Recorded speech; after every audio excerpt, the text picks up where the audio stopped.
My name's Howard Nunes. I'm the CEO of PepperDash. With me today in the middle seat, Sumanth, Rayancha, CTO and one of the founders of PepperDash. Hello. And Trevor Payne. Trevor is a more recent acquisition for PepperDash. He's one of our developers with a very strong affinity for security and all things really technical. I'm here mostly for eye candy today. I know, disappointing. You'd love to hear me talk all morning. But these guys are going to pull all the weight today. This is a little bit above my pay grade on a technical level. We are going to get pretty technical. So, if you're here for the eye candy, that's cool. I'll look good for you. But if you're here for the meat and potatoes, these guys are hopefully going to deliver for you. So, excellent. Who's PepperDash, and why the heck are a bunch of software folks up here talking to you about network and device security?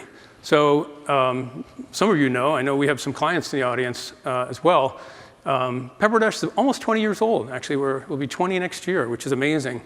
And in that time, we've been principally focused on one kind of software development or another, starting off in the IT world, moving into the AV world, and becoming the largest independent provider of control systems programming in the AV world. We're very concentrated on control programming, but we still do a lot of development outside of the control platform. In fact, we are developing products well outside the control platform. So we call ourselves an AV, we call ourselves an enterprise AV software products and services company. We are very enterprise focused. Virtually all of our clients are big companies, brand names that you know, maybe some you don't know. We have, over the years, developing control software and selling products, software products to these folks, run across a whole slew of challenges that we see as AV moves into IT. We used to talk years ago about convergence. Anybody riding the convergence bandwagon still, or you all past that? I mean, literally, it's post-convergence now. AV is a part of IT in the enterprise, certainly. And all the AV folks kind of had to learn about how IT works, and the IT folks have had to learn about how AV works. And one of the biggest challenges we have run across is the whole issue of security. How to make sure the devices are hardened, they're not vulnerable, or they're not any more vulnerable than they need to be. How to sit on the IT network, behave well as good members of the family, as AV devices, passing signals, and making sure we're not chewing up too much bandwidth and all the stack of issues that come up. So last couple of years, Sumanth and I have actually delivered a session on developing AV standards for the enterprise, but we were seeing so many problems, running into so many difficulties that we thought it might be a really good idea to try to tackle this notion of device and network security within that AV IT environment. So that's where we're at. That's kind of our background on this. The class itself is pretty structured. It's also going to be very texty. The comedian behind the screen referred to it as death by PowerPoint today. Well, hopefully not death. Maybe narcolepsy by PowerPoint, but hopefully it won't be too bad.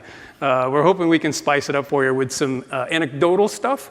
However, as you probably know, the rules of ICSA are very clear. We can't name names, so we're going to be real careful about that. We are going to talk about a few real-world examples, as you see here. The first when we get rocking. Those real-world examples are all stuff you've read about. They've been all in the news. Those aren't names we're worried about naming. We cannot talk about manufacturers, especially AV manufacturers. We do not want to mention our customers, so we have to be careful about that. So we've been, cautious in building the deck to avoid that sort of thing, naturally. However, if you have any questions about your environment, your specific situation, and you don't mind sticking your hand up, we would love to hear your questions. We want this very much to be a dialogue, as much as we can in a big room.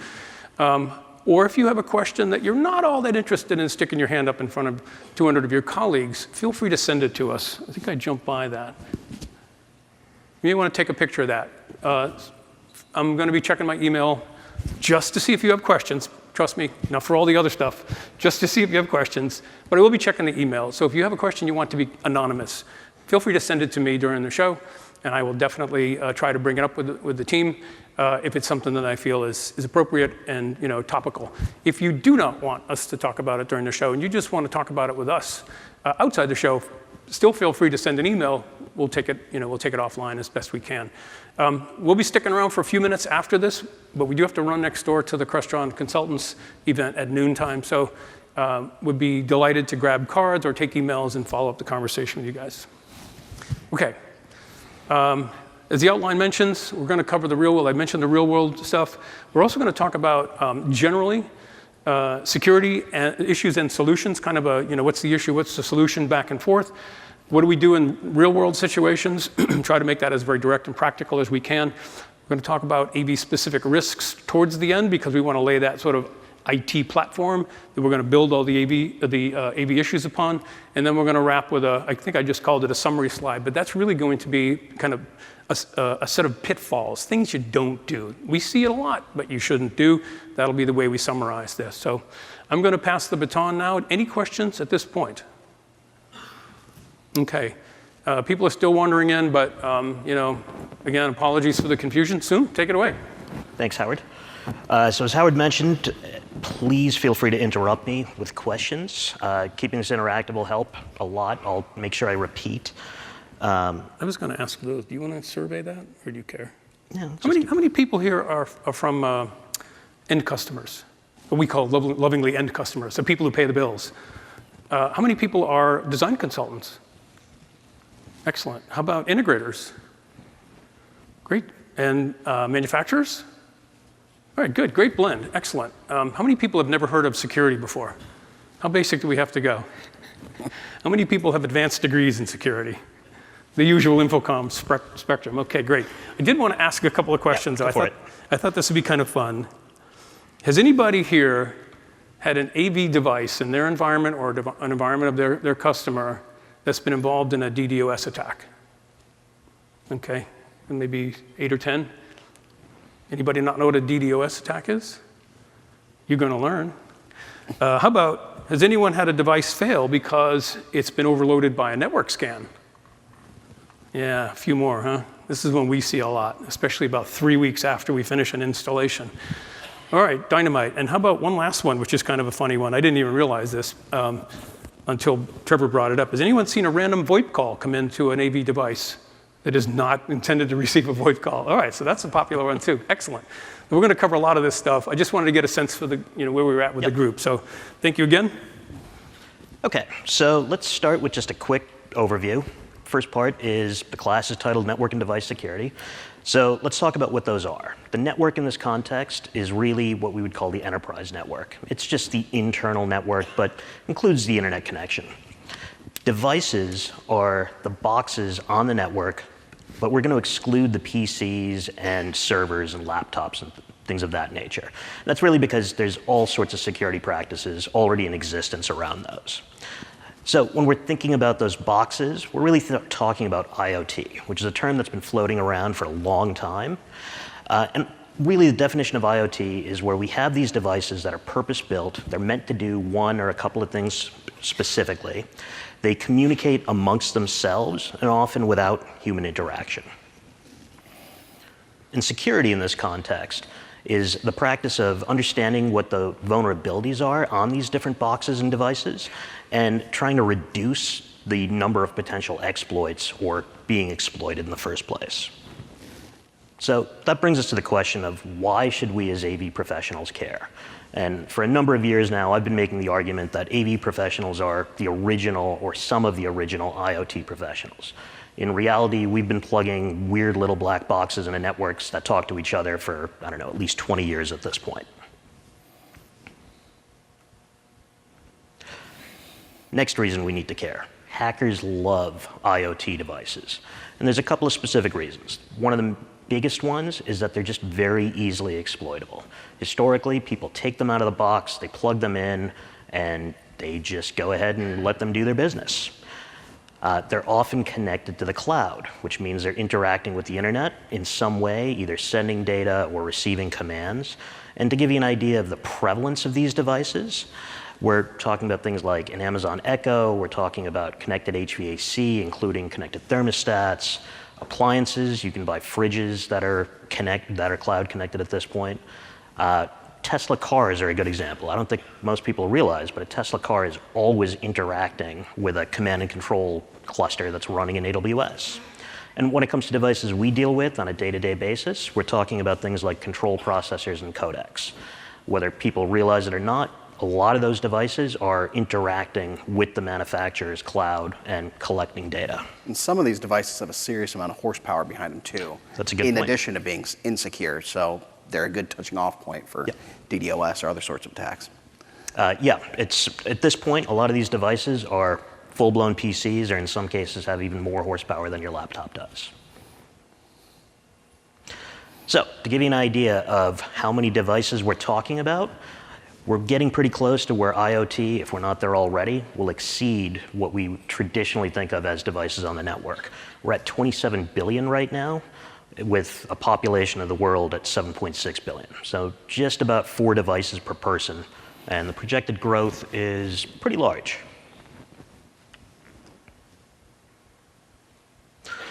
So let's talk about what's actually happened in the real world. I'm going to cover a couple of attacks to just try to set the context of what happens when this goes wrong.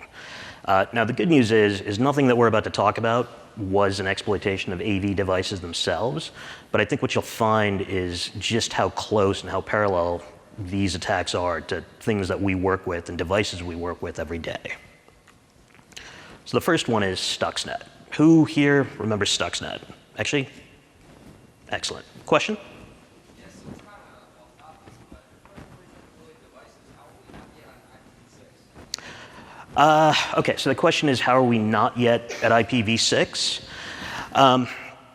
This is actually one of those arguments I've made for a very long time, which is that before this really gets bad and before IoT really takes off, we would have to be at IPv6. So for those that don't know, IPv6 is a replacement of IPv4. IPv4 is what we use most of the time right now, day to day. The answer is really a lot of those devices still sit on private networks.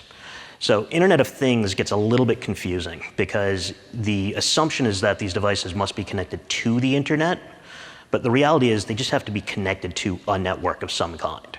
So the same way that in your home you'll have a number of things. I live in an apartment in New York that's pretty small, and I counted, and I've probably got 30 things plugged into my network between, well, plugged in or wireless, but they're all sharing one public IP address. So ultimately, NAT is big. Exactly, yeah. So first attack I want to talk about is Stuxnet. And the reason Stuxnet is particularly relevant is that it was an attack on what I would consider to be IoT devices themselves. It's also considered to be the first digital weapon in that it was created by state actors, which means they were very well funded. The hypothesis is that it probably took about 6 months of development time for a team of 30 to 60 highly skilled developers. But what Stuxnet actually did was it infiltrated command and control computers that were running what's called a SCADA network. SCADA, for those that haven't seen it before, is just an old school bus that is used in industrial control systems. To put this in perspective, this is very similar to any of the 4-wire serial buses that we use. So CrestNet when it comes to Crestron, Axlink when it comes to AMX, and there's a bunch of others. But what it ended up doing in the end was it was highly distributed. It went out basically all over the world. It only activated itself when it identified the network that it was trying to attack. And keep in mind, this was an air-gapped network, so they were basically banking on someone eventually plugging in something like a USB stick into one of these machines. But once it did, it destroyed 1,000 centrifuges that were being used to enrich uranium. It did this by speeding them up beyond the speed that they were rated for. And what's actually even, what's really fascinating to me is that it then intercepted the confidence feed back to the operators that was showing them how fast these were spinning and show them false numbers. So in the end, 1,000 centrifuges destroyed through a virus that just infected one of these PCs. Next up, and this is particularly relevant to us, is a virus called Mirai. How many people in this room have heard of Mirai? Okay. Now, this one we should all be aware of and honestly be scared of. We've seen this in the field infecting touch panels, control processors, a couple of different devices. There's currently determined that it was able to exploit a lot of the wireless presentation systems on the market as well. What Mirai does is it's actually pretty simple. It ends up on the network. It discovers the other devices on the network. It has a database of the default username and passwords of these devices. So think, in the simplest sense, a Netgear router, a Linksys router, really anything. It'll then end up trying the username and password against that device. If it succeeds, it loads a piece of code on it. Once that code is on there, it joins what is called a botnet. A botnet is best thought of as just an army of thousands up through maybe millions of these devices that'll do something when someone that controls the botnet sends them a command. So they were initially used for what are called DDoS attacks. So we just mentioned DDoS a second ago. What a DDoS attack is it basically overwhelms its target with traffic. So it's actually not that complicated. Think of lots of web requests going to a website that are fake. So to put it in perspective, it has, in one recorded case, generated 1 terabit per second of traffic. And these were coming from network DVRs, routers, just a whole bunch of nondescript black boxes. But think about the speed of your internet connection at home or your business. You're probably doing pretty well if you've got 1 gigabit per second for service. 1 terabit's 1,000 times that. So other than Amazon and Google, you probably can't handle that amount of traffic. It's a distributed denial of service? Correct. Distributed denial of service. This is undistributed. And it's important to note that just because it's a DDoS across the internet, they can also be directed inside of your network as well to take down critical components. That's a good point, Trevor. So if you have a bunch of internal components in your network and you're thinking we're safe, technically if that botnet was activated, those could attack a server inside your network. Well, we'll talk about how to deal with that in a few minutes. The source code for this was open sourced, so anyone can go download it. Variants of this have shown up to do things like crypto mining and a bunch of other different aspects. But remember, the key here was that it works by having a database of default username and passwords.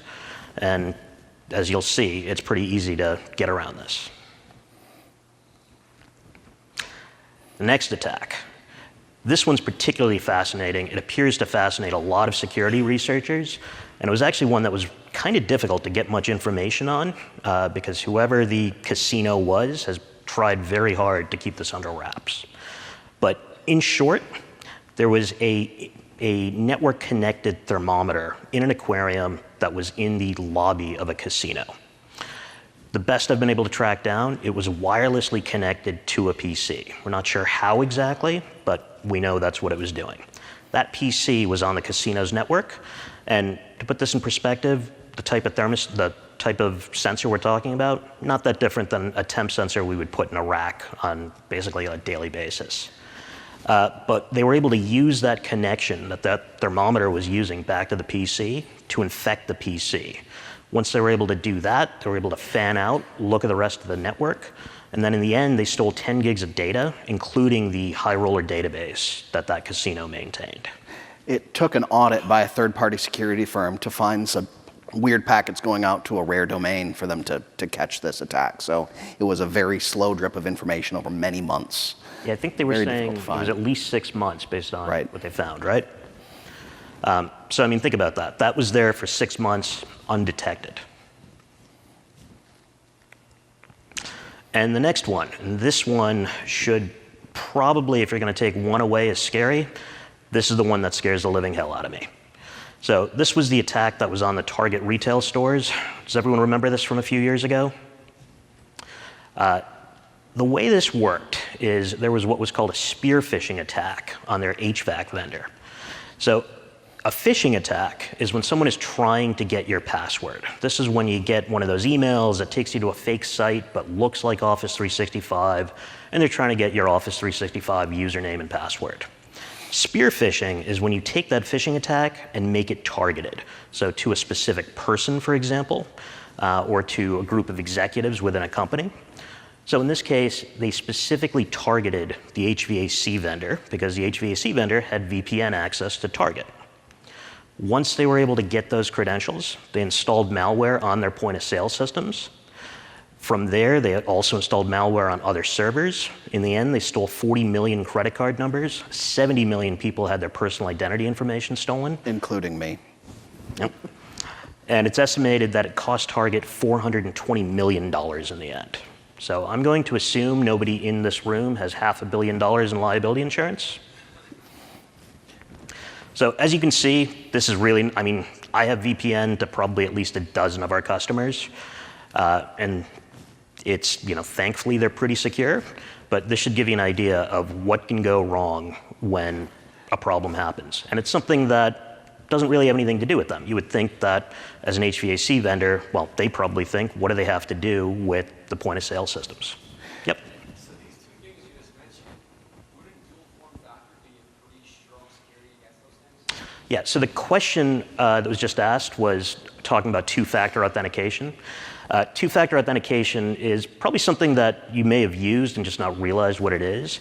But two-factor auth is when you get a code. So the way companies have done it for a long time is with an RSA token, which is a little piece of hardware that actually gives you a rotating code that now has an iPhone app. It's similar to Facebook has a code generator, Google has Google Authenticator. There's a bunch of these different things. But yeah, if they use two-factor auth, I'm going to talk about a different solution that should have also been employed. But yeah, if they use two-factor auth, this wouldn't have happened.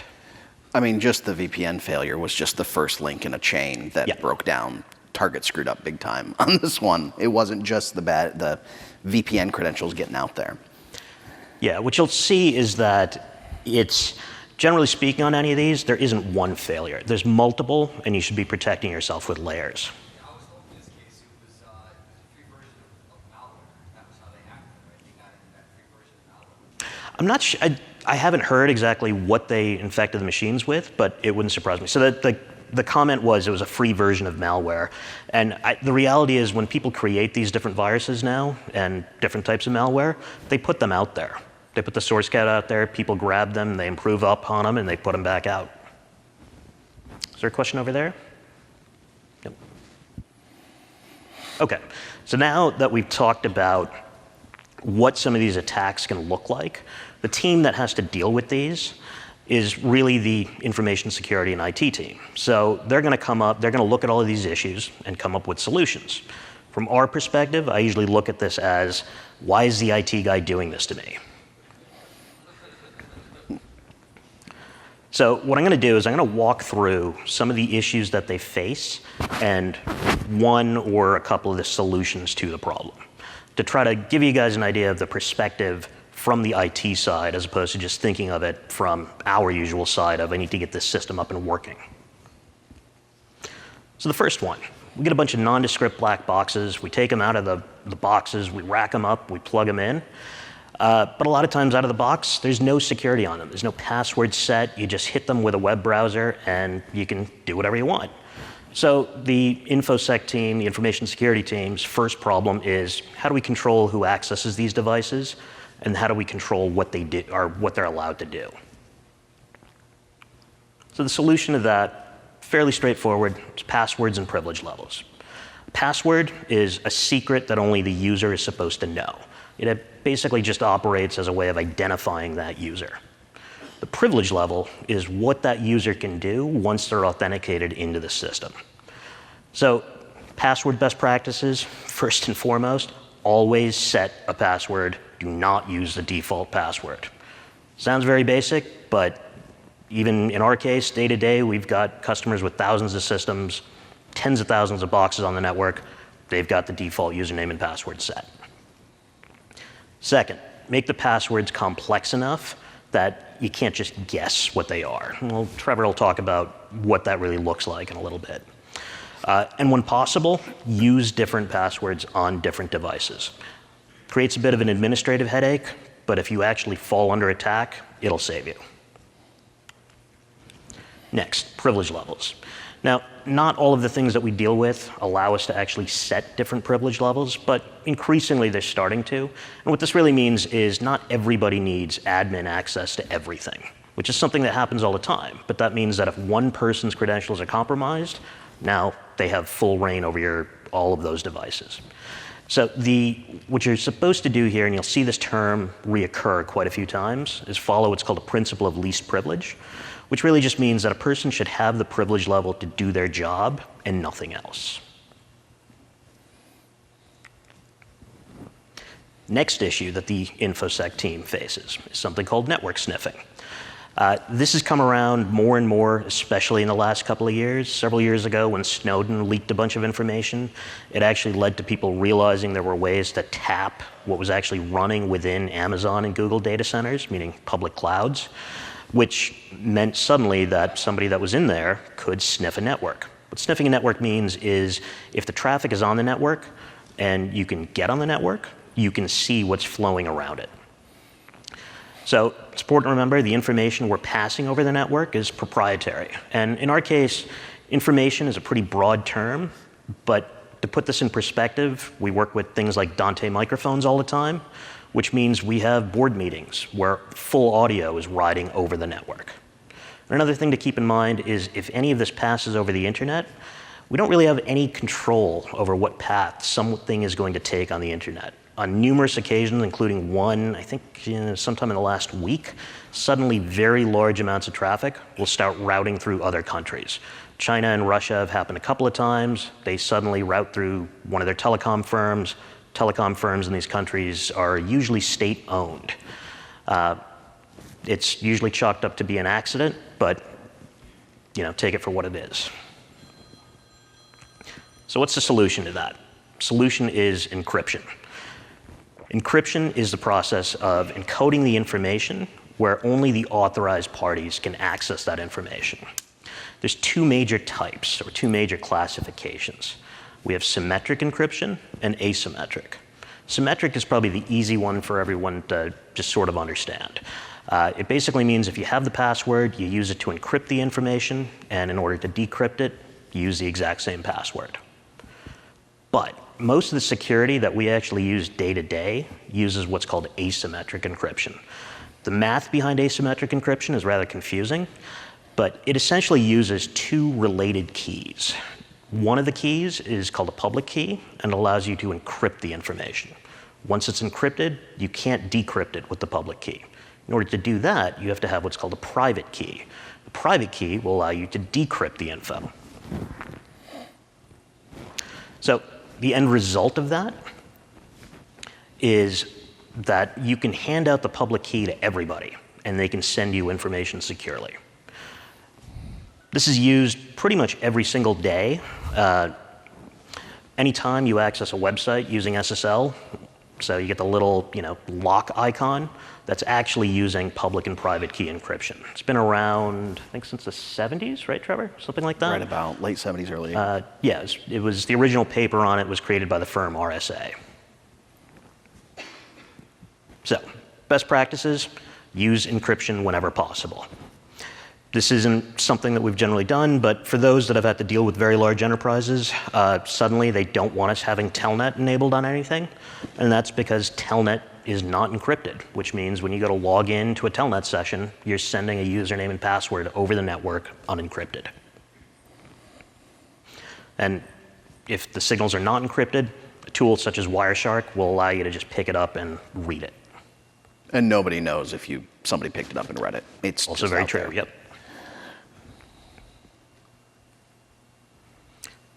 Next issue the InfoSec team has to deal with. And you'll notice each of these topics is building on each other a little bit. The next issue is masquerading. So now that you have all these devices and things and people on the network, how do you know that they are who they say they are? So a bad actor could pretend they're someone else. They could pretend they're a server that you're used to interacting with. They could pretend that they are an IoT device. So think in terms of if your home has lights controlled by Alexa and somehow someone was able to hook up a different Alexa elsewhere, and as far as Amazon was concerned, that was your Alexa. Well, now your lights are blinking and you have no idea why. The solution to that is something called digital certificates. Certificates they're one of those things that is it appears difficult to understand. There's not a lot of straightforward information, but in the end, really what a certificate is it's a key. So what we were talking about before, key is really usually just a big number or a big passphrase of some kind. And it's some metadata about that. So you can use those certificates for encrypting information, validating somebody's identity, or you can use them to sign messages such as email or sign source code. Certificates are issued by a certificate authority. And so there are a number of publicly well-known certificate authorities. Usually when we go hit a website with, say, HTTPS, what's happening is they are sending us a certificate with their public key, and that certificate is signed by a well-known authority, say VeriSign. Your browser and your computer will trust that certificate and say, okay, I believe this public key belongs to who they say they are, and your computer will use that to send the encrypted message over. The reason this starts to become important to us as AV professionals these days is increasingly we're starting to see customers that want their certificates issued by their internal certificate authority and placed on those devices.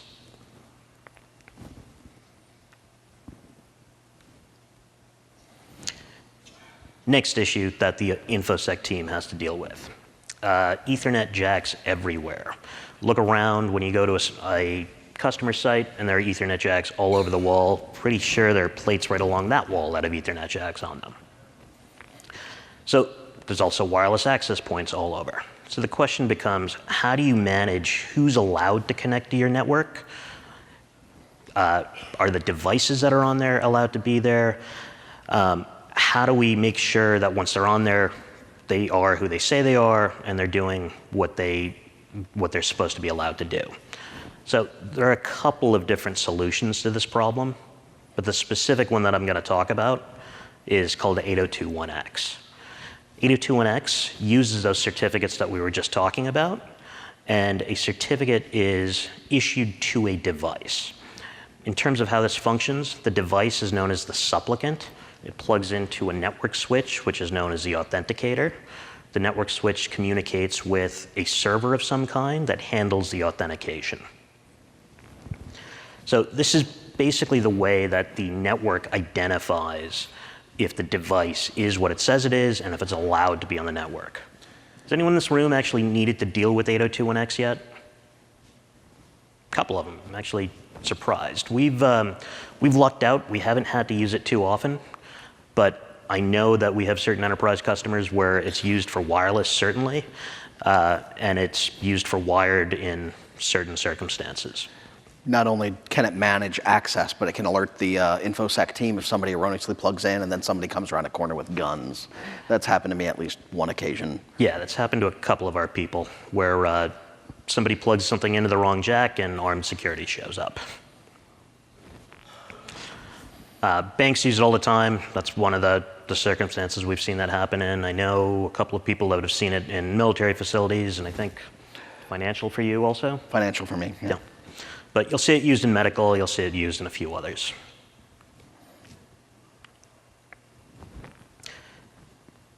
Next issue that the InfoSec team has to deal with, no control over traffic. Now that we have all this stuff on the network, how do we manage what people are doing? Question?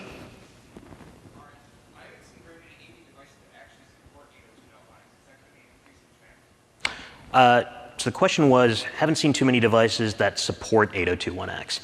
I think so. A number of the manufacturers that we deal with, their devices definitely support them. At least one of the control manufacturers, I know that's a standard for them, all their devices support it. All the codec manufacturers, certainly. I'm trying to think through DSP manufacturers, not as sure on that front if I've seen them. So with certain customers, it's going to be a gating factor on if they're going to allow that device or not.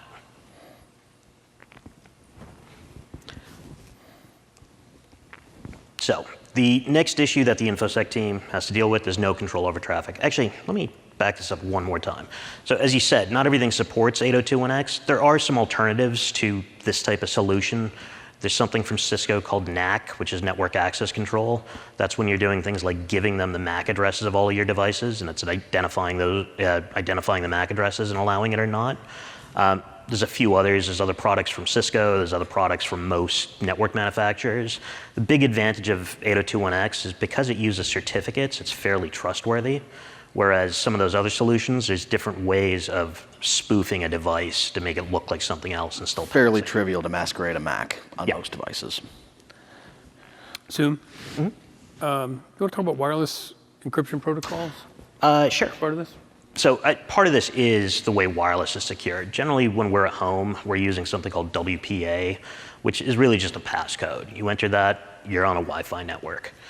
But in enterprise networks, a lot of times I don't think people realize it, but it's actually 802.1x behind the scenes that's working, and the device is either issued a certificate, or sometimes you go in, you log in with your network password, it's issuing you a temporary certificate that's then used on the Wi-Fi network with 802.1x and all of the other authentication schemes.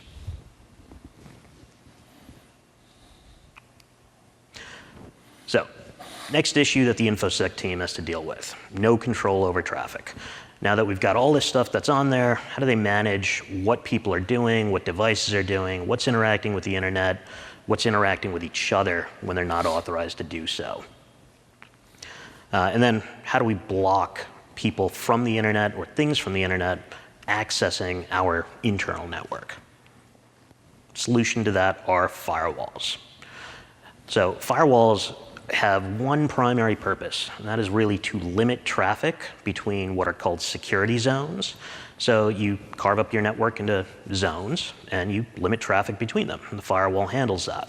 Modern day firewalls, though, have an additional component sometimes called IDS or IPS, which is intrusion detection system and intrusion prevention system. The IDS and the IPS actually analyze traffic real time, and they look for anomalies. I get alerts from our system, probably 24 times a day, to put this in perspective, and we're a pretty tiny little company. And they notice all sorts of different things. They notice weird attacks coming in from the internet trying to get a privilege level that they shouldn't be able to do. It'll notice anomalies in protocols as they're moving across, so just basic Windows file server stuff. IDS is what detected that casino aquarium hack. Yep. So just some basic best practices, and a lot of times this is, we're coordinating with the IT team to do this. But you don't want to punch holes through a firewall unless you have to.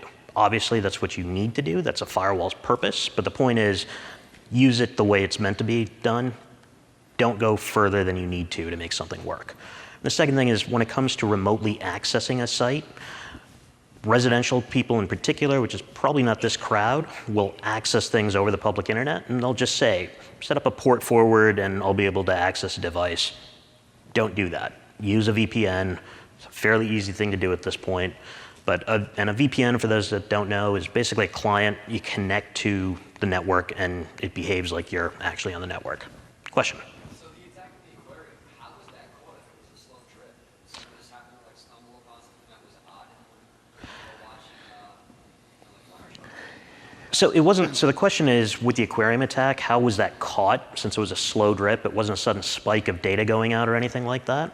And it was actually the IDS system that picked it up. It just noticed traffic going to a server on the internet that was just unexpected. There's a concept called domain rarity, and there are certain domains that are accessed more often by legitimate traffic than other domains. And if you see something that's going to a rare domain, it's best to check it out. And that's one of the things that an IDS is going to look at. Yeah. Modern day firewalls, we use Cisco ASAs in our case, and they have something called a firepower module. That gets a domain blacklist that's updated a couple times per day. So when Cisco's security group notices a domain or a server or something like that they know is a bad actor, they put it on this list. The list pulls it down to our firewalls, and they block the traffic going to those domains or those servers.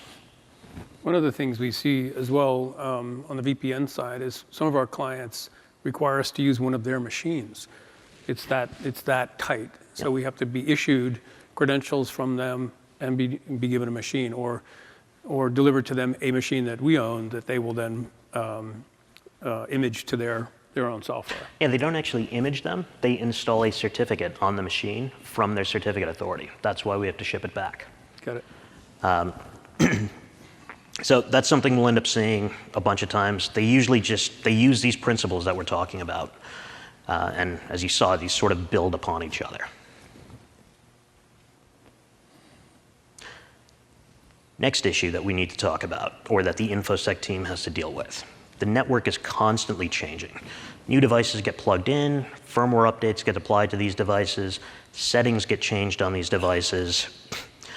So from the information security professional side, what they're wondering is, when do they have new risks that they have to worry about?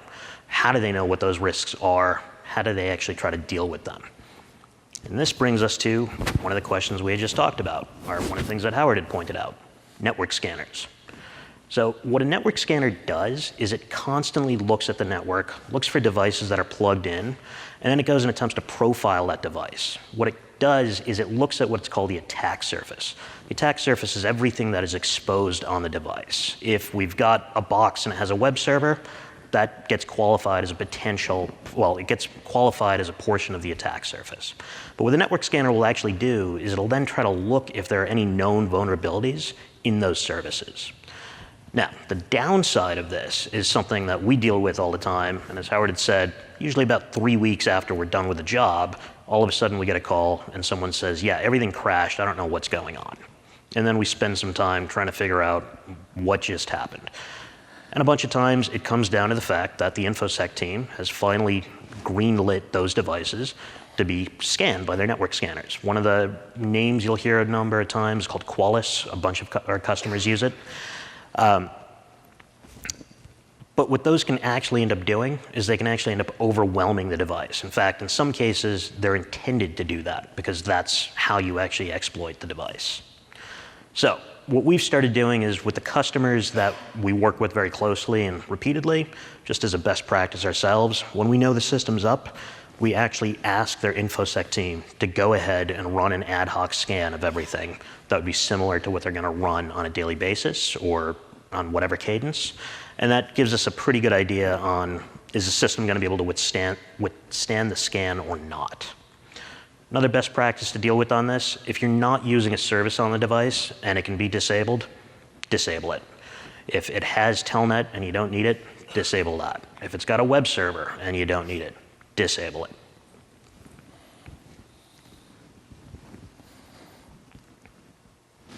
Okay, I'm going to turn this over to... So before you move on to the next section, I did get a question here. It was regarding passwords earlier. Are encryption password manager services a safe solution for password management? Okay. So the question is, there are lots of password manager services out there. Are these safe to use? I personally use LastPass. Haven't actually seen a problem with it. I think they're generally safe. LastPass's hashes did get compromised, but the main encryption, decryption key did not at one point, so. Okay, so they're not perfect. Perfection is not what we're looking for here. Right. Risk mitigation. There are a number of different solutions out there. That's one of the public ones. A lot of our customers run internal password management infrastructure. They're actually called, there's a word for this, and I'm forgetting what it's actually called, but PAM, Privileged Access Manager. So firms you'll hear are CyberArk, that's probably one of the bigger ones. ManageEngine puts out a product that we use called Password Manager Pro. Hitachi puts out a product.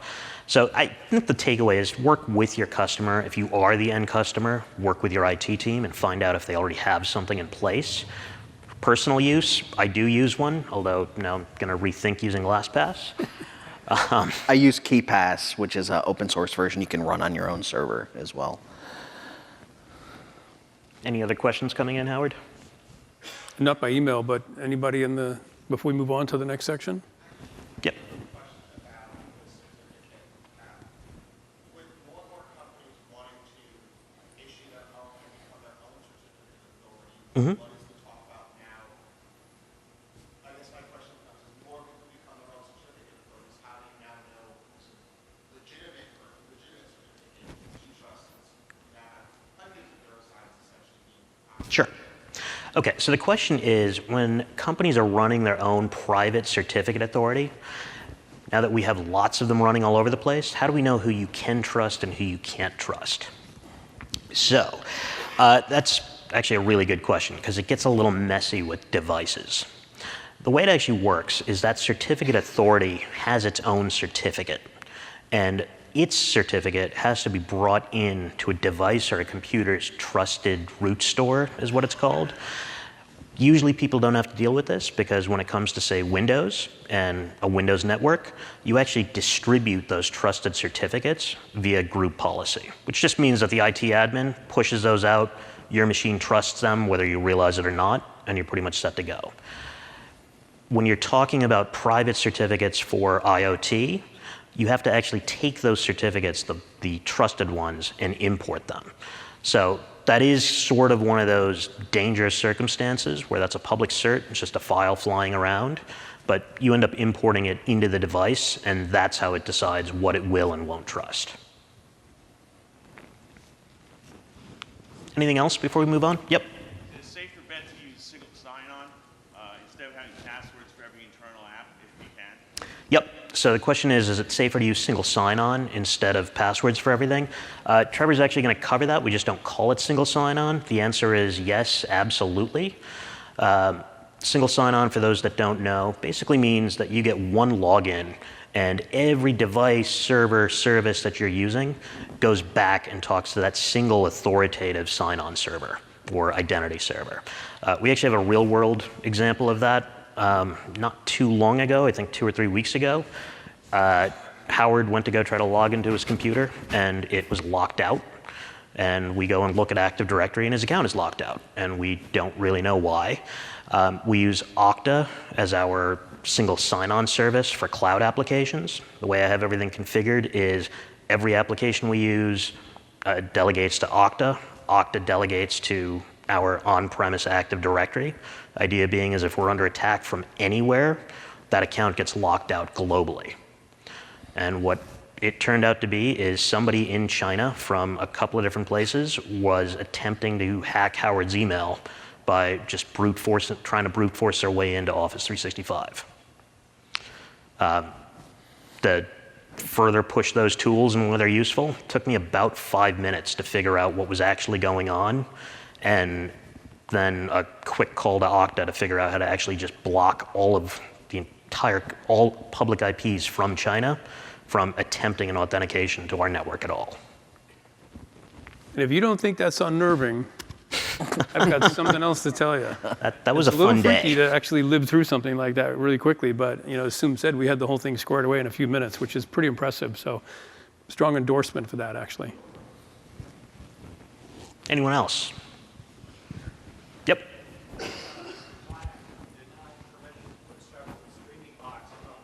Mm-hmm. Because they ran through detection software and noticed they all had the same basic problems. They had iOS that was not up to date, Yep. Telnet active, and clear text volume. Yep. So I approached the manufacturers and said, like, I can't deploy these, and they all said we're not going to purchase or not update the Firmware on the box? Okay, so the question is, we're more a statement, I think, about a circumstance where the client had a bunch of streaming boxes that were part of the system, so AV over IP boxes of some kind. They were scanned by the, in this case, it probably wasn't the IDS system, it may have been, but yeah, it was a scanner of some kind. It found a bunch of vulnerabilities, and the manufacturer said they're not going to deal with those vulnerabilities. That happens. It shouldn't happen. I think the AV manufacturers are coming around quickly because really what it comes down to is the first time they lose a sale, a potentially large sale, because they don't meet security requirements of the customer, we start seeing those get fixed pretty quickly. There's certain manufacturers, and as Howard had said, we're not going to name names, but there's certain ones that are definitely more forward and make security a priority than others. But this is also why very large enterprises actually scan those devices before they're even on an authorized list to be able to be purchased. That was his case. We tested it before we deployed it. Yep. It was a large system, Mm-hmm. and they all lost sales because of it. Yep. They said we're not going to invest in a secure version of that iOS. So Yeah. this is actually a really good reason to develop enterprise standards. because you want to make sure that your approved equipment meets muster. And this is easier to say when you're a big giant company, but if you're dealing with a manufacturer who is intransigent on something like that, and you tell them we're not going to buy the 10,000 devices or whatever, you have clout. The end customers have clout. The integrators who move this equipment through the market have clout with the manufacturers. And as Sum said, most of them are coming around, but if they haven't yet come around, they're gonna lose sales. That's the way the market force works. Yeah. Now there are some other ways of designing the network to keep those boxes isolated and essentially untrusted. And sometimes that's been the workaround that a customer is okay with, and we'll talk about that kind of segmentation a little bit. But in some cases, that's just simply still not acceptable. If it's exploitable in any way that they can identify, certain customers are going to say, no, that's not coming anywhere near my building. Yeah. Anybody else? Okay, so I'm going to turn this over to Trevor, who's going to cover a couple of steps to try to take in the real world. You have plenty of time, Trevor. All right, so we talked about a lot of theory and a lot of concepts, high concepts for making sure that in general things are secure. But what do you do when you're actually on a job site? What do you do when the IT guy is breathing down your neck trying to get something on the network and it doesn't comply with their stated policies? The first thing you really need to do is determine what the risks to your system are and what your security baselines for your own policies are going to be. As a subsection of risks, we have who your potential attackers are, how critical is your system, and what's the value of the data that could be stolen by a potential attacker. And for your security and security baselines, it's simply a series of policies and best practices that you want to maintain across any network that you may have any control over. Now, for attackers, the level of entry for an attacker or the level of technical acumen required to utilize these exploits is much lower than it used to be. People can simply download things off the internet and get access to a bunch of tools that were inaccessible to them. So you have a lot of different types of attackers. You have internal bad actors. It could be just a thief that is in the organization trying to steal data or intellectual property. It could be a disgruntled employee that just wasn't happy about something that happened to them. Or you could be like me, who, when I was in college, I sent a lot of emails spoofing as being the administrative team at the college and telling people that they were kicked out of school. I think the statute of limitations ran out on that, right? Hopefully. Yeah. It's been about 15 years. Most people think of outside hackers, though, when you think of an attacker. That would be, once again, thieves stealing financial and personal data, somebody seeking revenge, whether it's a client or a competitor trying to inflict damage to reputation or business. You could be a hacktivist. You have some sort of political reason to not like a company. And then I just wanted to put this term in there, you could be chaotic evil, right? You could be like those guys that hacked PSN on Christmas a couple years ago and ruined Christmas for a bunch of kids, just because they could. Why not? And finally, you have state actors, sovereign governments that have a reason to access your data or want to use you as a jumping off point for cyber warfare. And this is probably the most difficult to deal with. I mean, we talked about Stuxnet earlier. There was pretty much no way anybody could have stopped that or seen it coming. You have virtually unlimited resources to hit your target. You're probably going to hit the target. Yeah, it's probably worth saying, if you think you're immune from this, you are not. We have a number of servers running in Microsoft Azure that we use to develop a couple of our products. I had them hacked, and Microsoft Security called me up, and I can't remember the name of the group, but it's the Chinese sovereign hacking group. Panda. Yeah. So those were compromised by them. Any of our financial clients that we talk to, the big banks in particular, their CIOs have all told me that it's a daily basis that they are under attack from sovereign hacking groups. And I talked about earlier, really briefly, the concept of domain rarity. A lot of times somebody just wants a jumping off point to a local domain that is less rare than their own domain. Blacklisted everything from China to prevent the attempts on Howard's email. Well, if they got access to a botnet that was operating out of the US or out of the UK or something, they have another means of access. Something I didn't mention about that Target attack was that the data was initially transmitted from Target servers to machines in a data center in Utah and a data center in Virginia. And from there, the data was then pushed out, I think, Eastern Europe or Russia or something like that.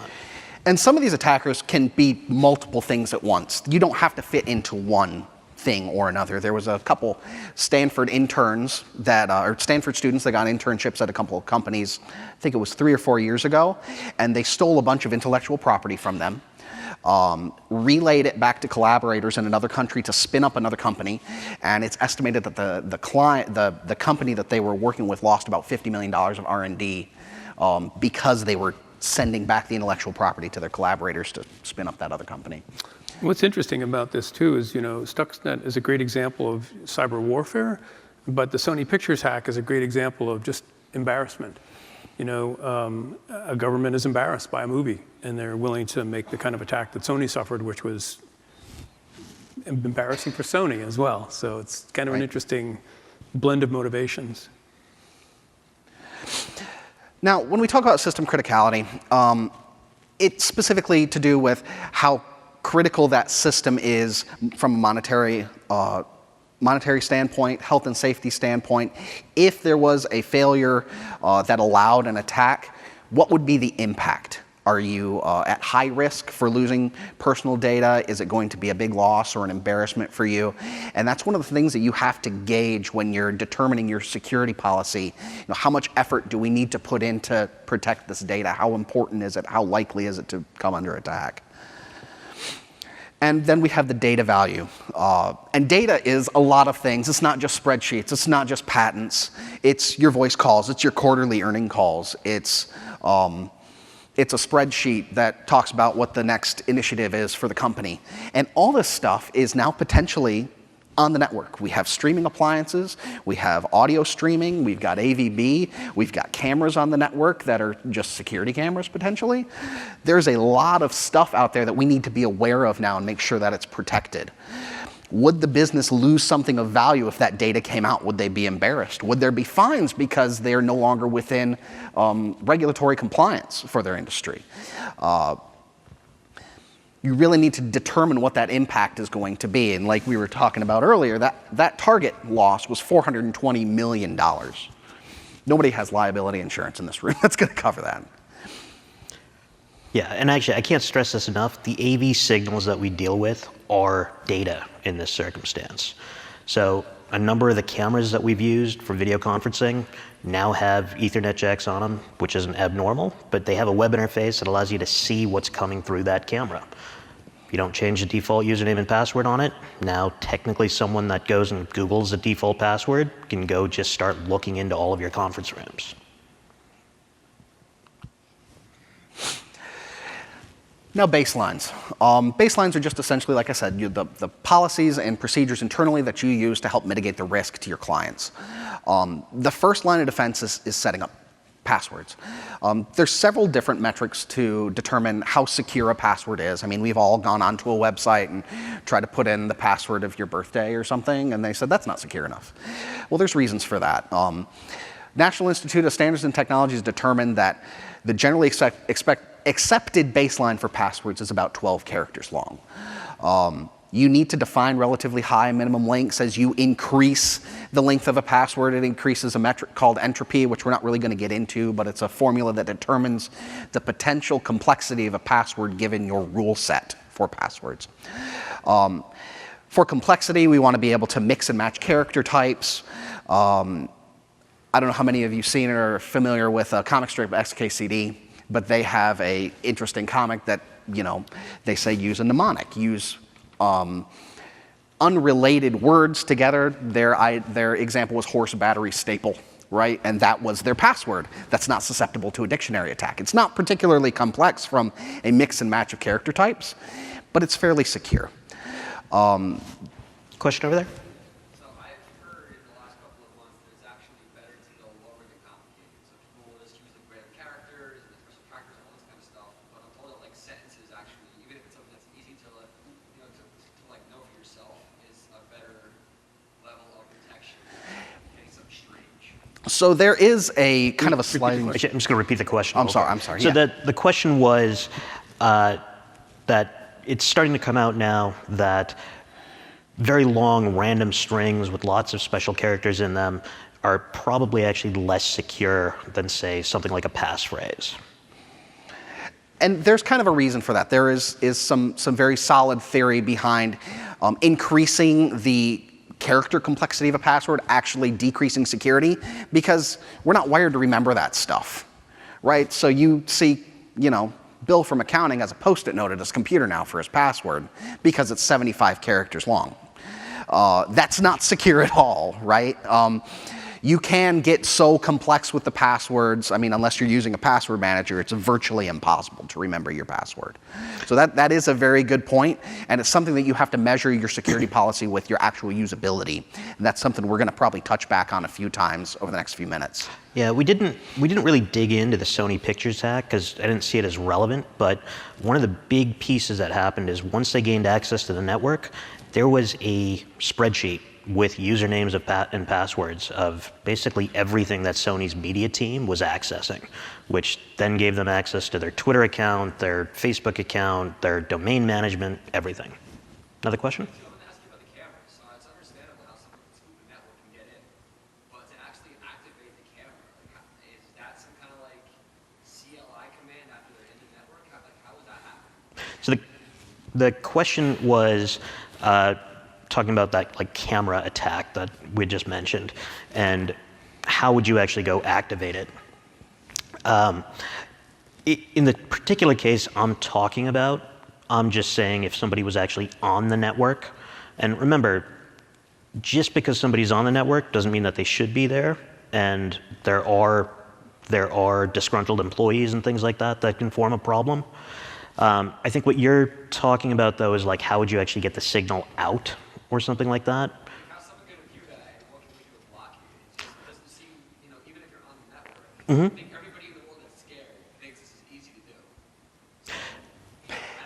So to spoof the network is one thing. I mean, people take free Wi-Fi every day. Yep. If anybody hops on and watches, they can watch all that traffic and get passwords. That, I think, is relatively known by, the intermediate. Sure. But when it comes to actually getting on a network and hacking somebody's microphone, hacking somebody's camera, to me that sounds a lot harder. You got to find a device. You have to, I would assume it's going to be some command line interface where they're turning on cameras, accessing that, and we probably have the option to do something real simple like just disable the camera.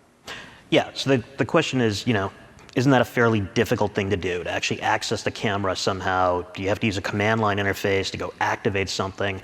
Again, I'm trying not to name the manufacturers, but in a couple of cases, just even when we're looking in on, say, a classroom, they have a web interface. I log in with a username and password on the camera, and I can now get the image through that web page. So it's not even a CLI. It's nothing like that. And they're adding, you have an RTSP stream that's got a defined port. You run a port sniffer on a camera, you can see that the RSTP stream is coming out this port. You subscribe to it. I mean, just because something's difficult to do, and it seems like it's difficult to do, doesn't mean somebody's not going to attempt it. This goes to the point of the value of the data we mentioned earlier.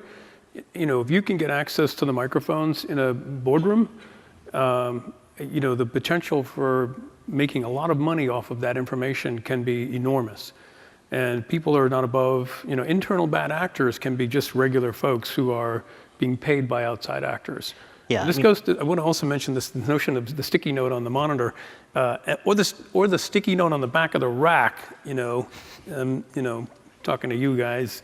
Not always on with the back of the password. rack. Sometimes it's P-touched right to the front of the device. Exactly. I mean, you don't. So we talked about, Trevor wants to get some stickers that says, I will not use the default password. I want one that says, I will not stick the password on any device. So these seem kind of obvious, but stuff we see.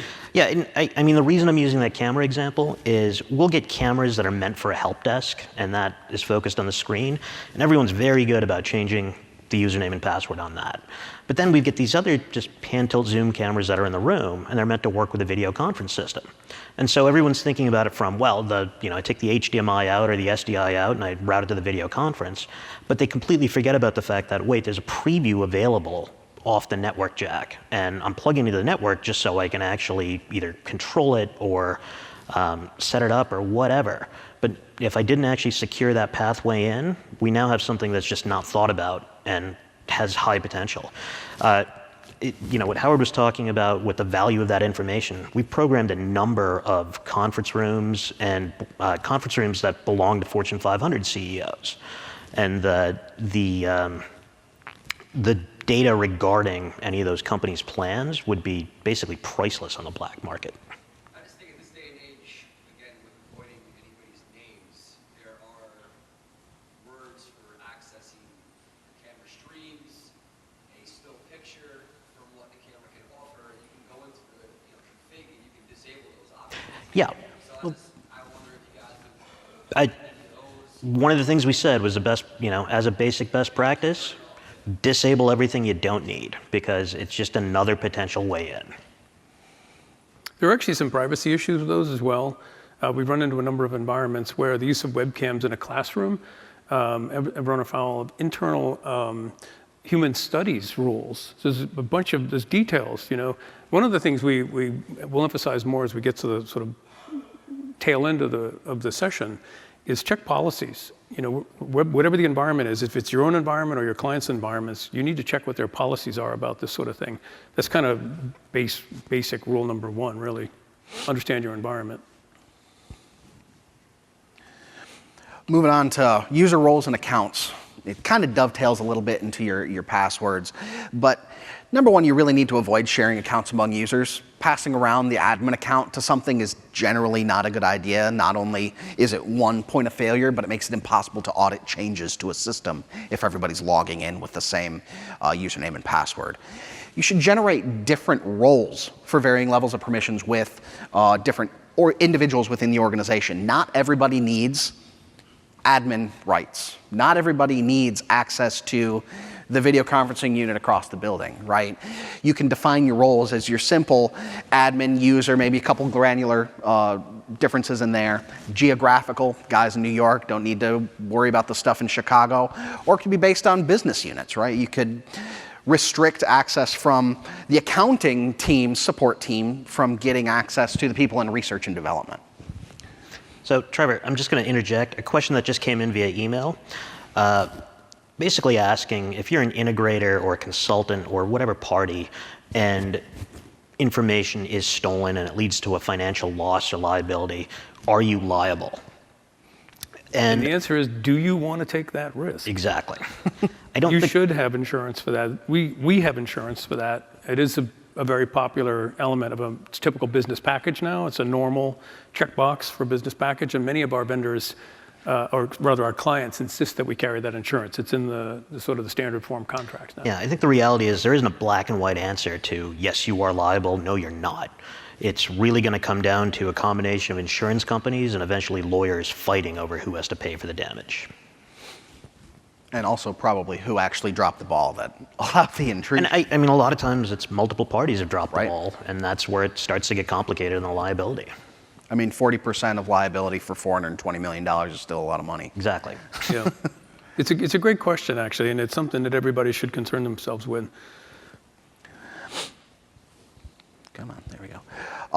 Talked about SSO earlier, and probably the best representation of that within organization that we would have access to is a lot more devices are allowing linking into LDAP and Active Directory for managing user access to devices.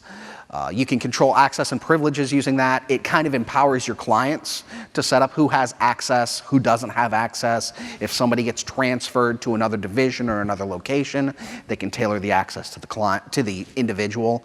And if somebody's let go for whatever reason, they can shut off access. I can't tell you how many times I've had credentials given to me that were never turned off. I think I have a job from 4 jobs ago that I still have access to their Amazon account because it just never turned it off. This empowers the InfoSec team to make those decisions as to who has access and who doesn't have access, and kind of takes the onus off you once you have generated your roles and permissions appropriately. When setting these up, you're going to follow the POLP, principal least privilege, as we were talking about earlier. People don't only need access to the things that are required to do their daily function in their business. Somebody that's just going to be running a conference audio system, right? Making sure that lights are turned on or something. Does not need admin account necessarily. And you need to balance the security versus the complexity. Just because you can have 75 different roles and permissions doesn't mean it's necessarily a good idea. And that's one of those things in security in general. You can get really crazy with a lot of stuff, but you really need to balance that back to the risks that you have, the amount of the value of the data, and then the usability perspective as well. You can usually consolidate some of these into 4 or 5 different groups and then limit access in addition to the roles, limit access to the actual device in addition to the roles that they have on the device. Level of encryption is another fun one that you can get down the rabbit hole really, really fast. We're going to try not to do that because I don't want anybody to fall asleep. But you can use weak versus strong encryption. A lot of time you'll see that as like bit encryption, 64-bit, 128-bit, 256-bit. Bigger numbers are better, right? Well, not always. You have to balance, once again, the security of the data with the usability of accessing it. If you put 40 locks on your doors, it takes you a long time to leave the house in the morning. Same way, if you put a high level of encryption, it becomes more difficult and more costly in computing power to encrypt and decrypt the data. Yes, it's more secure, but if it slows down your day-to-day operations without a whole lot of tangible benefit to the client, it's not necessarily a good usage of having a stronger level of encryption.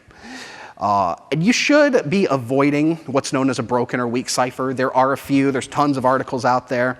Some of the ones that jump out, SSL v3 was pretty much broken out of the box. It was called the Poodle attack. And for the most part, you want to turn off SSL v3. Most things have SSL v3 turned off.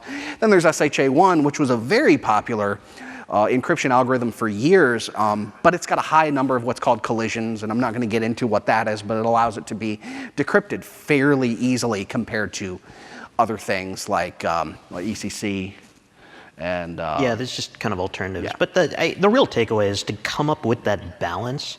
In the real world aspect of this is you'll see a drop down that'll let you pick the type of algorithm for encryption. But when it comes to, say, video conference codec, if you pick the strongest one, you'll actually end up potentially with a lower frame rate and lower resolution. So that might be acceptable, say if you're the NSA, they'd rather have the stronger encryption than the better signal. But that might not be the case for most of our customers. So one of those other things that you want to look at what your client's internal policies and procedures are as well. Engage your client. We're going to once again go back to that a lot. They probably have some procedures in place on their InfoSec team as to what their preferred level of encryption for communications is. I keep missing this button somehow. Device hardening.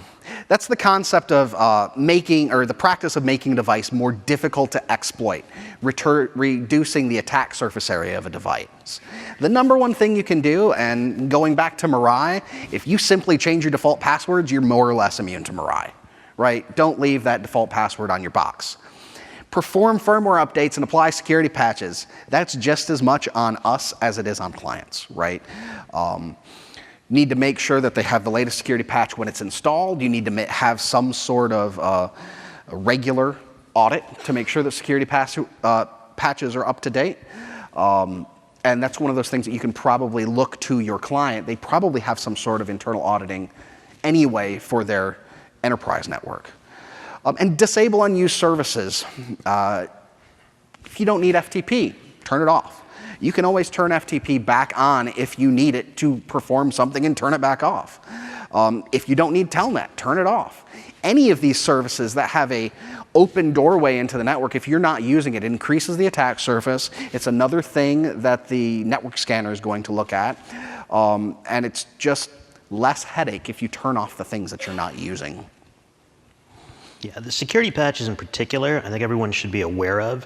I don't think we really have to deal with it that often right now. In other words, when you get the device, you put in the latest firmware and you call it a day. But new vulnerabilities are found all the time.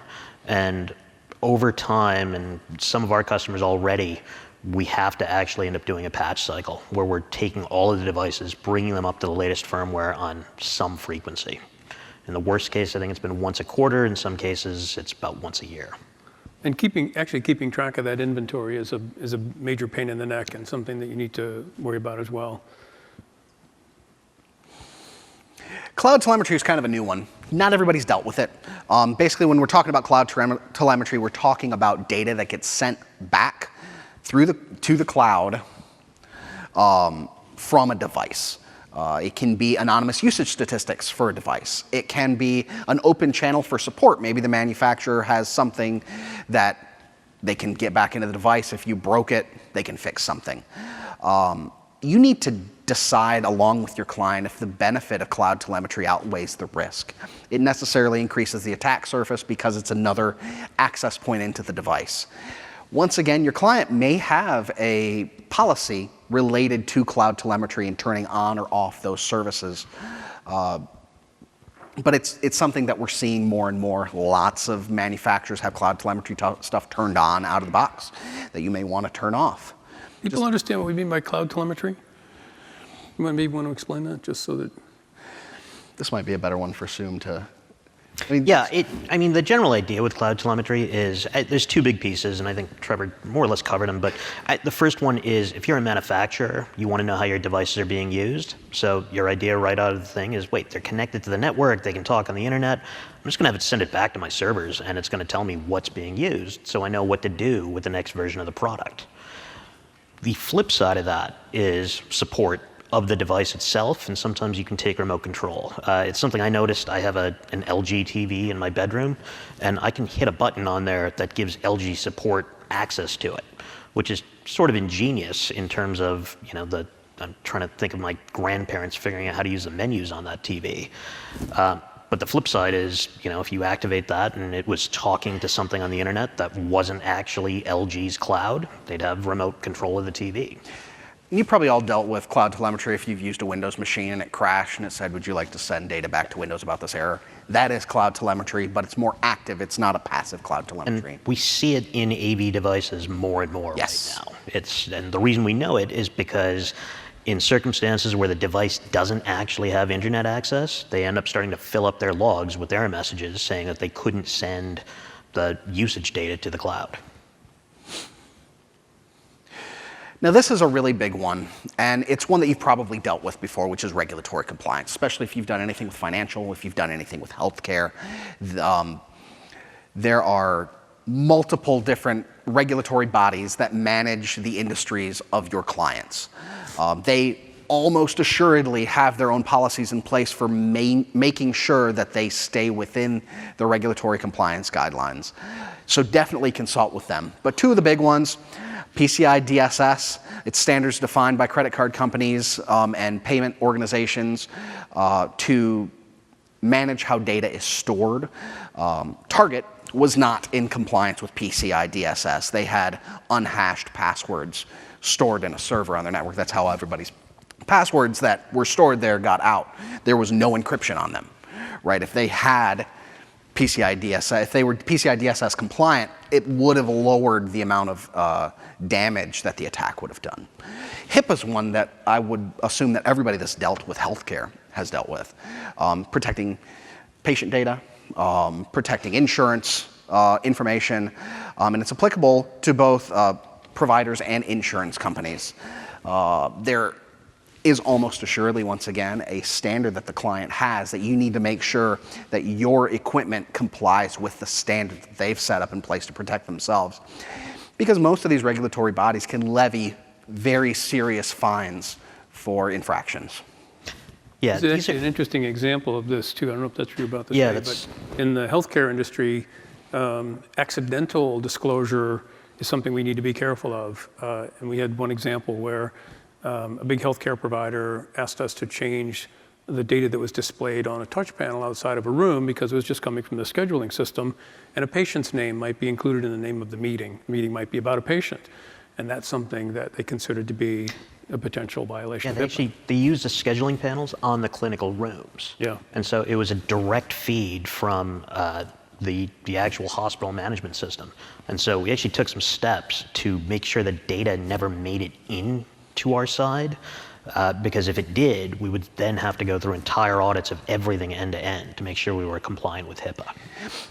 And you also, well, this is once again one of those things you really need to deal with your client on, because sometimes these regulatory bodies and their compliance issues are in conflict with one another, and you shouldn't really be taking it upon yourself to determine which one that you're going to be adhering to mostly. I mean, GDPR, I'm sure a lot of you have heard about that. I can't remember what the acronym is for, but it's a EU-based data protection regulation. It's very easy to fall out of compliance with that, and there are lots of regulatory bodies that require maintaining personal data for financial reasons directly in conflict with GDPR. So that's kind of up to the client on who they're going to tick off. That's really not on us. So this is one of those you really need to get with your client and figure out exactly how they want you to maintain their regulatory compliance framework. Another one that just worth mentioning, Sarbanes-Oxley. It's been around for a while, and it was post-financial crisis. But the main takeaway from it is that public companies have to preserve all data for 7 years.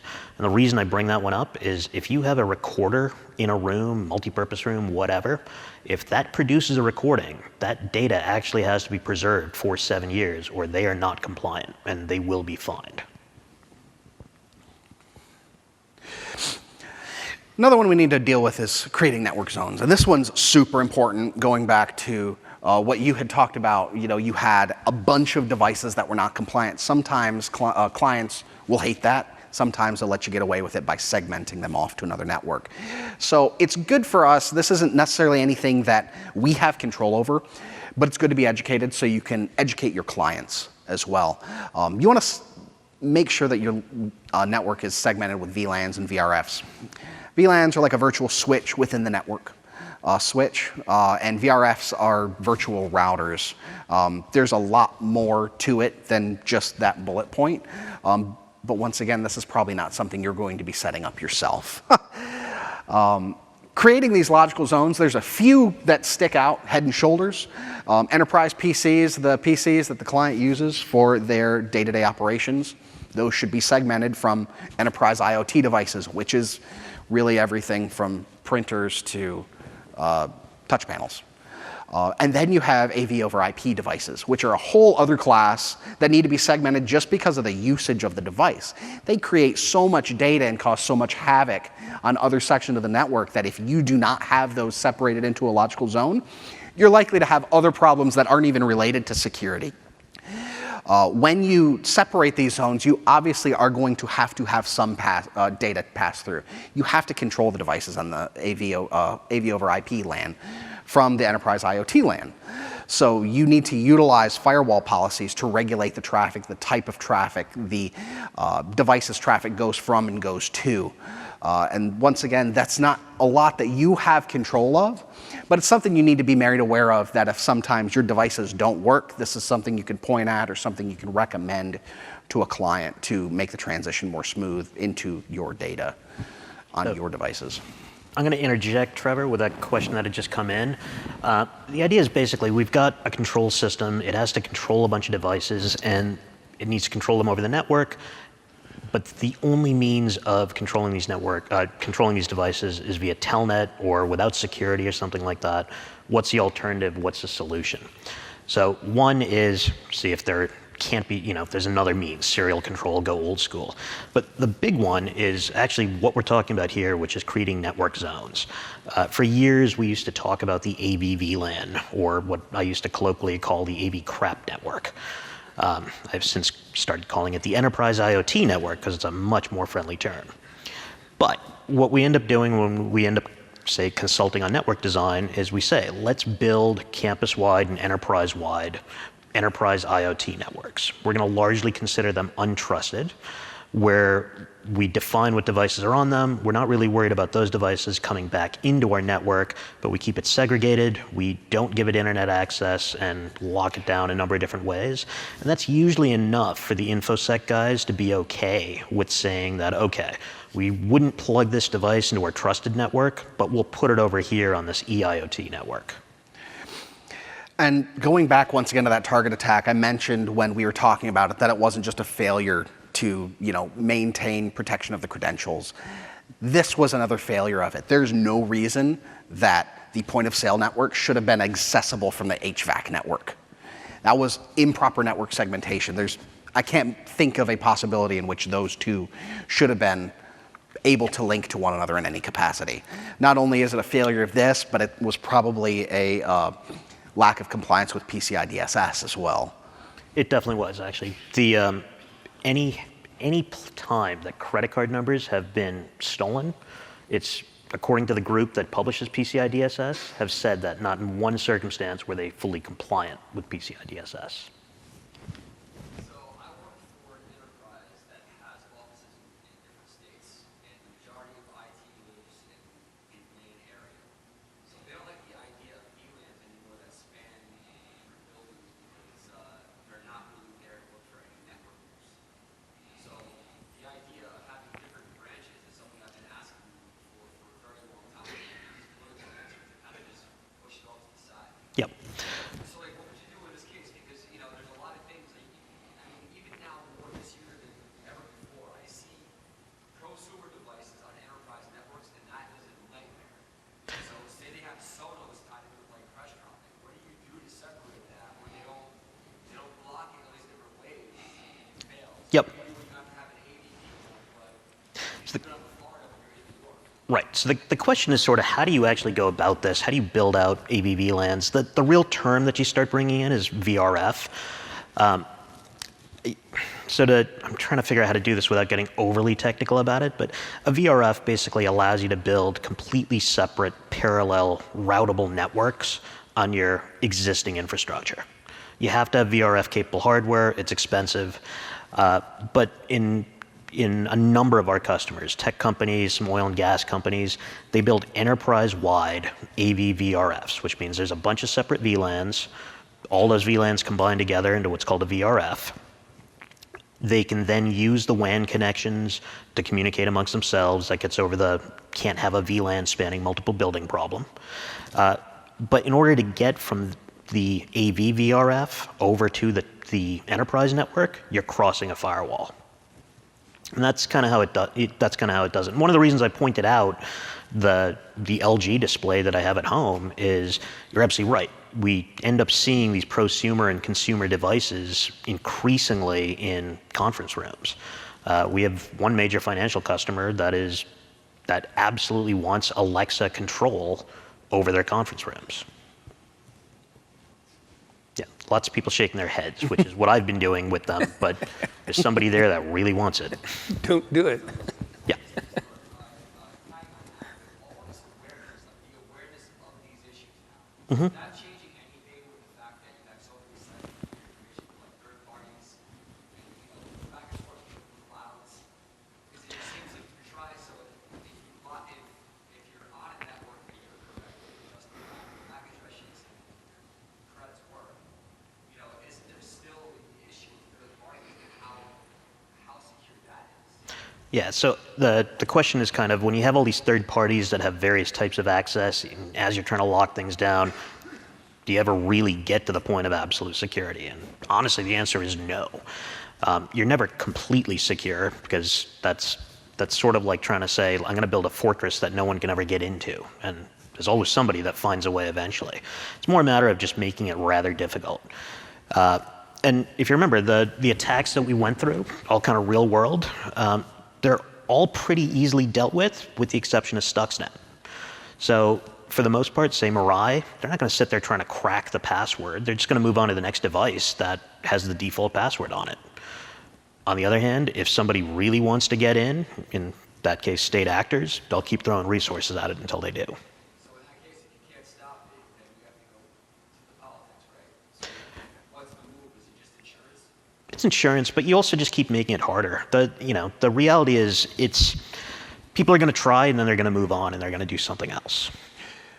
The perfect is the enemy of the good in almost all things, right? You're never going to have a perfectly impenetrable network, just like you'll never make a perfectly unsinkable ship. But it doesn't mean you just give up. You try as best as you can all the time.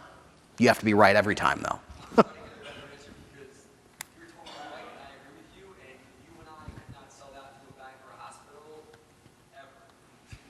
I mean, I disagree. The banks and the hospitals that we work with, and we work with them. He tells them this all the time. Yeah, I tell it to them all the time and daily, and we design practices around it. The banks in particular have very strict rules on what goes on the network, what doesn't, what gets profiled.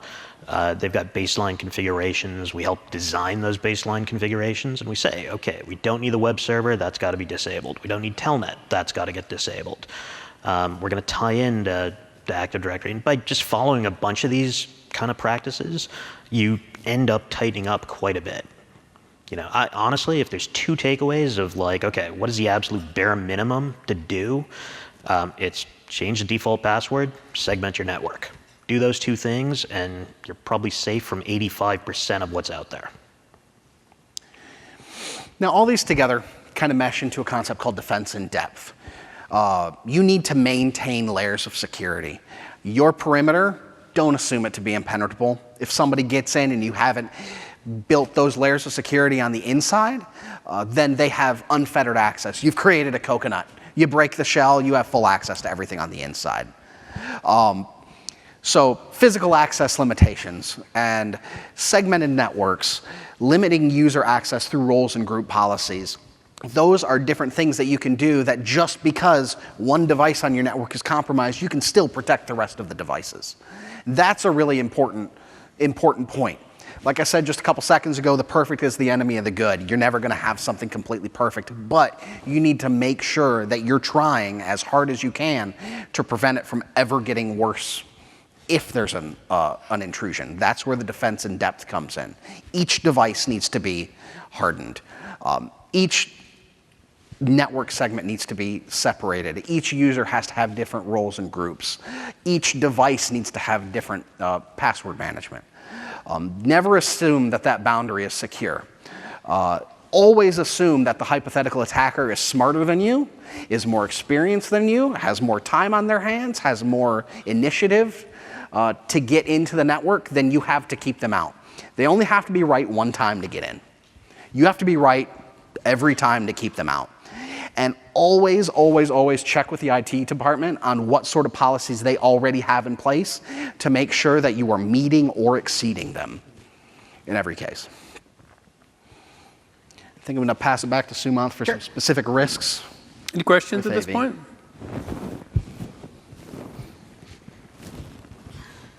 Okay, so let's talk about some risks that are specific to AV. First one, accidental information leaks. Historically, this is a file getting out. We've now touched on this a couple of times. The AV signals are now being transmitted over the network. That is critical information to an organization. If it leaks out, they potentially have problems. To prevent these, what we've been talking about, harden the devices, segment the network. That's cannot bring those two up enough, but that is what keeps you secure on this front. Next AV-specific risk, DDoS attack. We've talked about Mirai infecting different devices. To be perfectly honest, the first time this ever came up for us was, I think, a full 12 years ago now. We had a customer that had video recording devices that were on the network, higher ed customers, so every device was technically on the public internet. Default username and passwords were never changed. They got a letter from the FBI because a fleet of about 500 of these were being used in a portion of a DDoS attack. Easiest means of prevention, password policies, make sure you're changing the defaults. Again, harden the device because leaving those different pathways into the device just increase the likelihood that it's compromised. Segment the network. In that particular case that I just mentioned, there's no reason those devices needed to be on the public internet, but they were, and that's why they were able to be used. Multi-home devices. Now, this is sort of interesting. Multi-homed is when we've got multiple network interfaces on the back of a device, and it's plugging into multiple networks at the same time. Information security guys will often gloss over this because they don't actually realize that this is going on. But we have it for video streaming boxes. The managers specifically of those boxes will often have a bunch of interfaces on them. And pretty much every DSP we work with is multi-homed because you have one on a control network or a house network, and you have one that's on a VoIP network. If the device is capable of bridging traffic between the two, theoretically, that would allow you a point to bypass a firewall and jump from one network to the other. DSPs are particularly interesting because they can allow access to an AV over IP LAN. It can allow access to their own control LAN. It can allow access to the enterprise IoT LAN and your VoIP. So there's a lot of different things that they have dominion over, essentially. Yep. So, of course, use them. It's meant to make our lives a bit easier, but it's something to just be aware of. Talk to the customer, talk to the end user about it. And make sure they understand what's going on when we actually multi-home one of these things. So we have a quick question here. This is kind of fits right in there. And first of all, thank you for the kind words. I won't say your name because I assume you want an anonymity, but much appreciated. To what extent does or should the task of securing IoT AV devices within an organization fall to the IT team versus the AV team? Now, this one's a good question. Politics. Yes. And this one's a difficult question because the AV team has no idea how these devices work. It's one of the most difficult things for them to wrap their heads around. And so to say that it falls on them becomes kind of difficult. To be perfectly honest, we've seen where people try to do that, and what'll end up happening is you end up in service call hell. Because what happens is they change a setting on the device, the system no longer works the way it's expected. You come back in, you say, oh, well, that's why. Change the setting back, and you just get this endless loop where that keeps happening. On the other hand, as an AV professional, you might not really understand all of the security risks and why the IT team wants to do these things. So honestly, the only way it really works is you basically come together and you step through it and you define that baseline and apply it to all of the devices. It's the only way that this really functions. You can't necessarily secure a device to meet your customers' policies if you don't work with them to understand what their policies are. And vice versa, they can't secure the device because if they try to, it's a good possibility that they break something on it.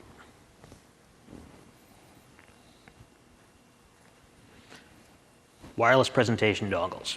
Last, say, 5 years or so, we've seen these proliferate all over the place. You take a little USB device, you plug it into your laptop, and now you can present wirelessly over the network, usually or directly to the receiver.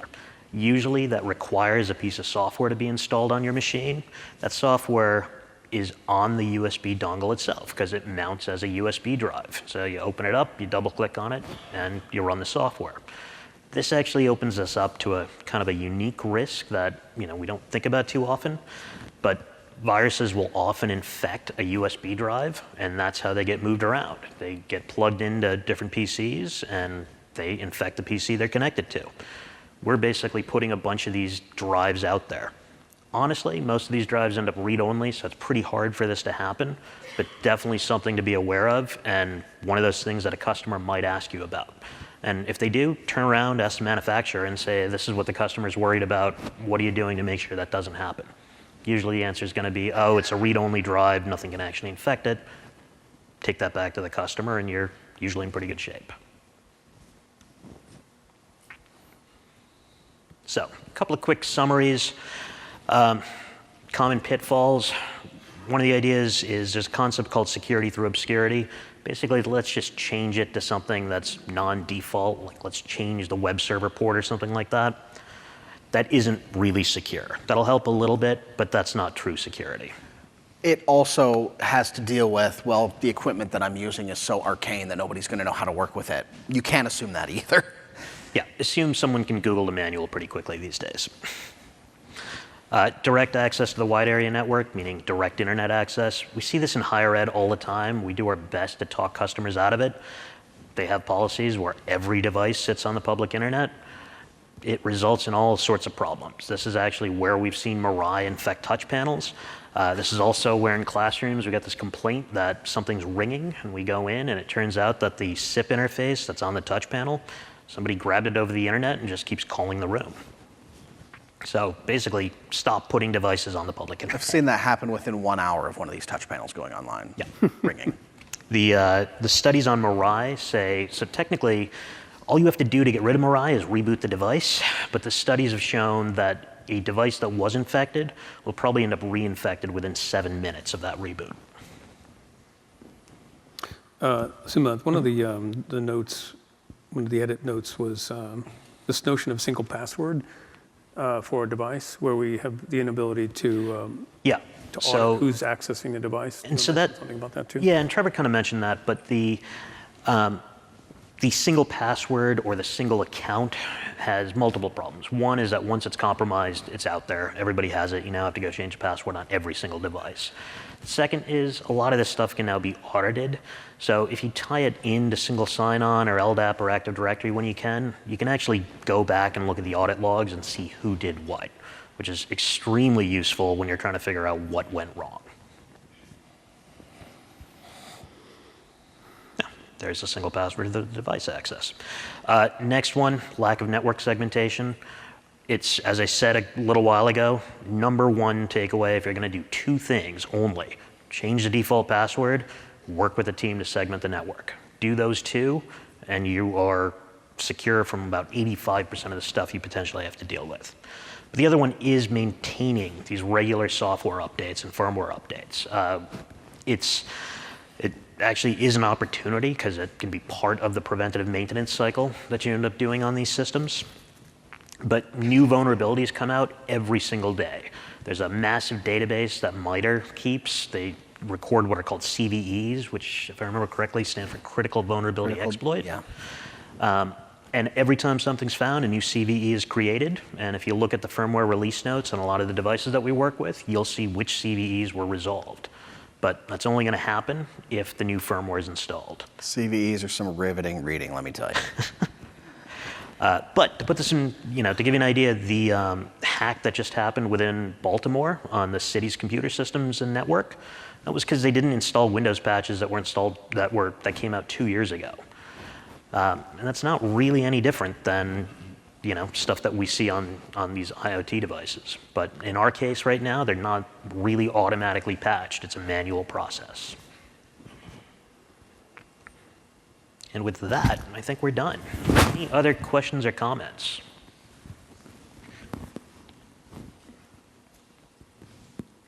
Quick one.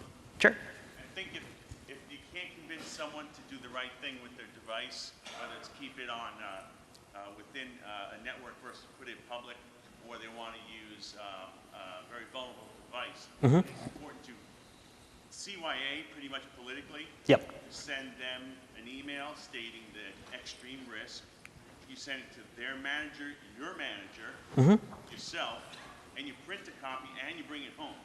Yep. Because emails can get deleted after 2 or 3 years. Yep. And when that hits, you let them know, and you're exonerated. You're off the hook. You told them what the risk was. Now it is their risk, at least. Yep. Yeah, CYA. Complete agreement. So, But sometimes it has to be done. Yeah. no, you're absolutely right. That The kind of goes comment. to the insurance question earlier. Yeah. The comment was CYA, if you know that someone is doing something that is not best practice, that is making them, reducing their level of security, send them an email with it, send it to their manager, make sure you've got a copy yourself, so if something does happen, you're covered. You informed them of the risk, you took the responsibility as far as you could. All right. Okay. Any more questions? Yep. One more? Is it possible for an enterprise to become their own certificate authority for their own internal processes and needs? Yeah, so the question is, can an enterprise become their own certificate authority? The answer is absolutely. Even internal within our network, again, we're about a 40-person firm, and I run a two-tier certificate authority.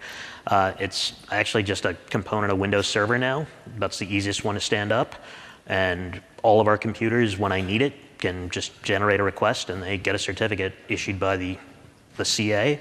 And all of our machines trust that CA because I distribute those certs out via group policy. It's completely transparent to our users, but then every once in a while someone brings in their own machine, says, I don't know why I'm getting this error here that I'm not getting on my company machine. That's why. Another one over here? Yep. You're being, I believe, widespread now. How are you handling, other than network segmentation, how are you handling the security risks of that? So the question is Mirai being really widespread. How do we handle security risk? So Mirai can almost entirely. Yeah. Oh, Mira. Sorry.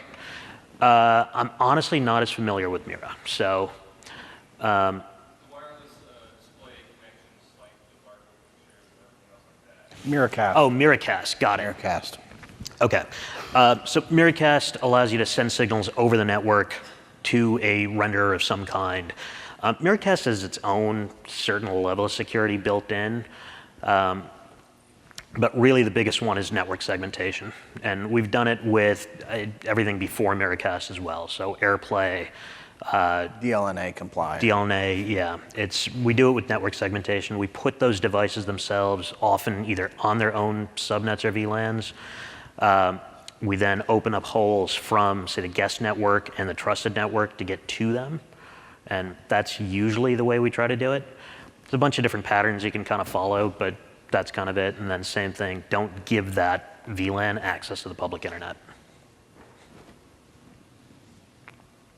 Okay, any more questions? Anybody else? All right. Oh, Yep.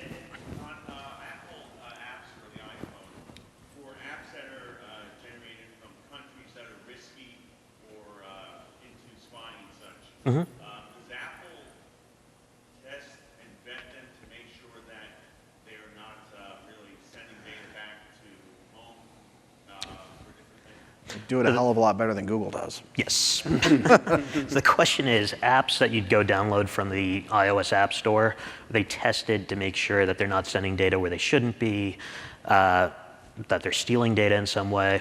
Trevor's absolutely right. Apple's actually pretty good about that. Sometimes something sneaks through. When Apple finally catches it, they actually revoke the app. Apps on iOS actually get a certificate as well. And if somebody's a repeat offender, they will actually revoke the signing certificate that vendor was issued. So suddenly your iPhone will check the cert and say, oh wait, I don't trust you anymore. Google, not nearly as safe, not nearly as thorough. And then on an Android device in particular, it's much easier to do what's called sideload, which means skip the App Store and just install an app on it. Something that's nearly impossible to do on an iOS device. You have to jailbreak the device to actually be able to do that. Android also kind of puts the onus on the users to discreetly enable permissions for apps as well. So if you're just enabling everything, you're a lot less secure than if you're like, oh, this is a wallpaper app. Why does it need to see my contacts? You know, you need to think about the things that you're giving access to as well. Yeah, and enterprises deal with this all the time with a BYOD policy. So they'll use different types of software that'll kind of park the enterprise application sort of in a secure area of the device, with Android in particular, and that's the reason why, because you'd have to actually trust the users on that case. iOS by itself is a little bit more secure, but you'll still see various means of managing that. Even actually for us, we have a means where we're pretty open with what our people can do with their devices, but I can remove all company data from someone's phone without affecting anything else, pretty much with a click once their phone is enrolled in our MDM, mobile device management system. all right. Okay. Thank you all very much. Thank you. Thanks a lot.